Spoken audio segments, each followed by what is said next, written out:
चौथे अध्याय का महत्व। भगवान जी बोले, हे लक्ष्मी, जो पुरुष गीता जी के पाठ करते हैं उनके स्पर्श मात्र से मनुष्य अधम देह से छूटकर विवेक को प्राप्त होता है। लक्ष्मी जी ने पूछा, हे नारायण जी, श्री गीता जी के पाठ करने वाले को छूकर भी कोई जीव मुक्त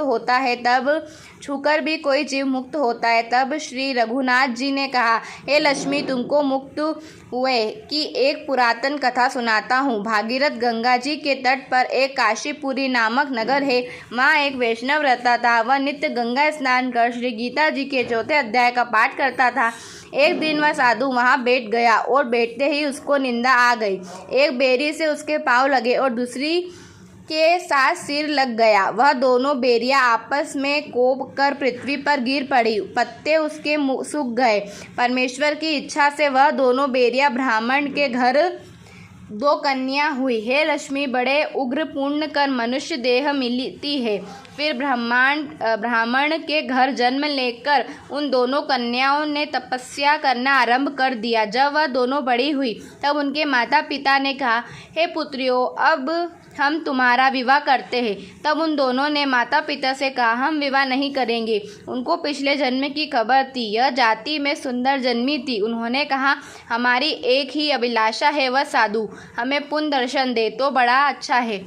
उनके मन में यही था कि वह साधु जिसके स्पर्श करने से हम अधे देही से छूटकर देही मिली है, वह मिले तो अच्छा हो। यह विचार कर उन दोनों लड़कियों ने माता पिता से तीर्थ यात्रा करने की आज्ञा मानी।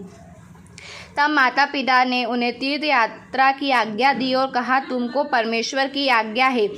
अब उन दोनों कन्याओं ने माता पिता के चरणों की वंदना करके गमन किया।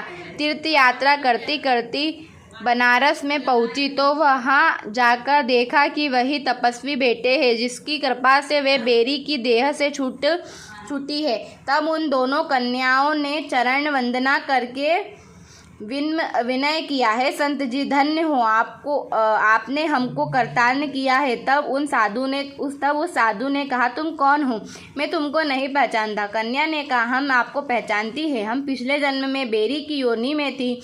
एक दिन तुम वन में आए तो तुमको बहुत धूप लगी थी। तब तुम हमारी ही छाया में तले आ बैठे। लंबासन होने से एक बेरी से आपके चरण लगे और दूसरी बेरी से सिर लगा तो उसी समय हम बेरी की योनि से मुक्त हो गए। तब हमने ब्राह्मण के घर में जन्म लिया और बड़ी सुखी है। आपकी ही कृपा से हम मोक्ष को प्राप्त हुई है। तब तपस्वी ने कहा, मुझे उस बात की खबर नहीं थी। अब तुम आज्ञा करो, तुम्हारी क्या सेवा करूं, क्योंकि तुम ब्रह्मा स्वरूप उत्तम जन्म श्री नारायण जी का सुख हो। तब उन कन्याओं ने कहा, आप हमको श्री गीता जी के चौथे अध्याय का फल प्रदान करो जिससे हम देही पाकर सुखी हो।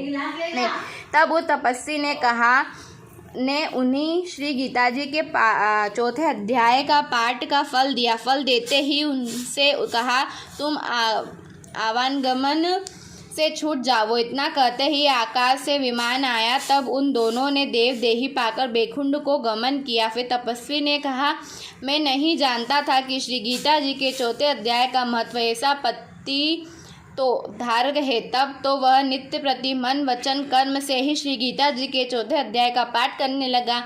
श्री नारायण जी बोले, हे लक्ष्मी जी, यह चौथे अध्याय का महत्व है जो मैंने तुमको सुनाया है। चौथे अध्याय का महत्व सब